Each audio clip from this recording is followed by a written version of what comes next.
வச்சுக்கலாம்.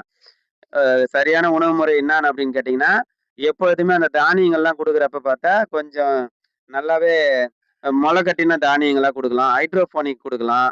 அப்புறம் பசுந்தீவனங்கள் அதிகப்படியான உற்பத்தி பண்ணி தரலாம். அதுக்கப்புறம் அந்த சாப்பாடுலாம் பழைய பழைய சாப்பாடு வச்சு அந்த மாரி நைட்டு பகல் நேரங்கள்ல வடிச்சு அத தண்ணி ஊத்தி வச்சு பண்ணுவாங்க பாருங்க. ஒரு 2 நாளைக்கு, 3 நாளைக்கு கூட வச்சு யூஸ் பண்ணலாம். அந்த மாரி தரலாம். அதுக்கப்புறம் சின்ன வெங்காயம், தயிரு, சின்ன வெங்காயம் இந்த மாரி குடுக்கலாம்.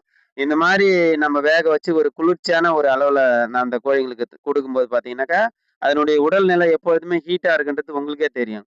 அப்ப அந்த அதனுடைய உடல் சூடு தணிஞ்சு, இந்த கோடை காலத்துக்கு ஏத்தா மாரி ஒரு சூழ்நிலையில நம்ம கூட்டின்னு போனோம்னாக்கா, கோழிகள நல்லபடியா வளர்க்கறதுக்கு கொஞ்சம் பயனுள்ளதா இருக்குன்னு வச்சுக்கலாம்.